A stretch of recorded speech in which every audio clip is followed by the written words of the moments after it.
Supporter profiles in Givecloud hold all the information about your donor in your Givecloud system. Supporter profiles can be created in a few different ways. When a donor places a contribution through one of your Givecloud forms, a supporter profile is automatically created. Additionally, you can give the option to your donor to create an account before they place a contribution if you wish. This is done in the header and sidebar section of your site design settings by enabling the login link. You can also create supporter profiles in your Givecloud account on behalf of your donors by going to New, Supporter, and selecting Start from Scratch or Import from File.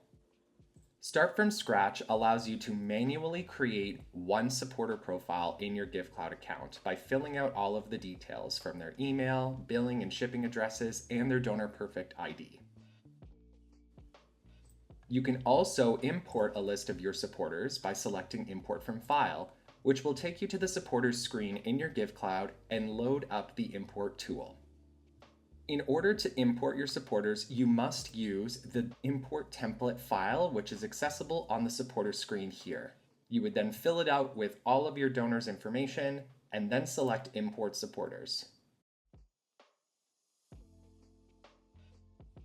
Now that we've looked at how supporter profiles are created, let's look at how to find them and what information is included in a supporter profile. On the left-hand side, click Supporters, and you'll see all of these pre-populated filters you can select from. If you go to All Supporters, it will take you to the supporters screen where you can actually select filters here by clicking More Filters. On the supporter profile screen, you'll see all kinds of information about this particular supporter.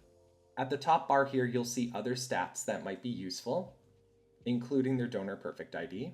Down below, we have the activity log, which shows a list of different actions that this supporter has taken in your Givecloud account. This activity log can also include actions that your staff has taken on behalf of the supporter.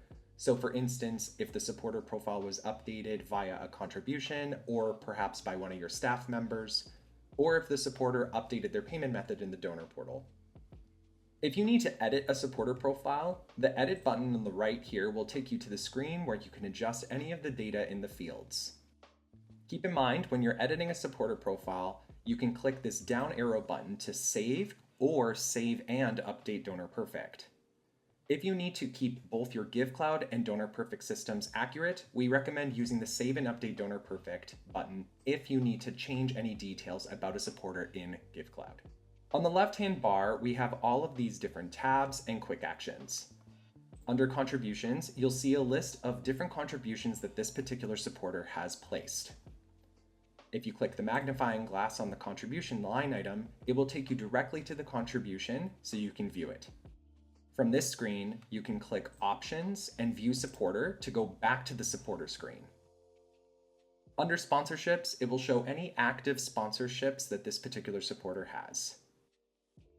Under recurring plans, it will show any active recurring plans the supporter has, as well as any saved payment methods.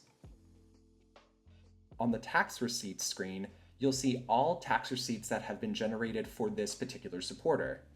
If you click the magnifying glass, it'll give you a pop-up with information about this tax receipt, a direct link to the contribution, as well as any revisions that has been made to the tax receipt.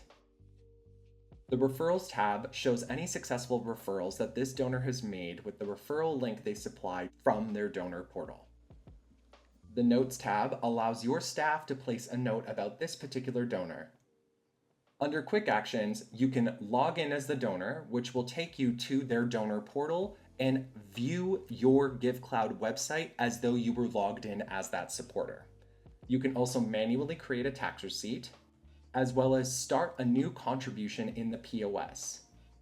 This will load the POS with their supporter profile information already pre-populated on the bottom right section. So all you need to do is plug in what donation they're making and then process it. The Merge Into option allows you to merge two supporter profiles together. This is useful if a supporter decided to make a donation using one email but all of their same contact information otherwise, as well as a different donation using a different email.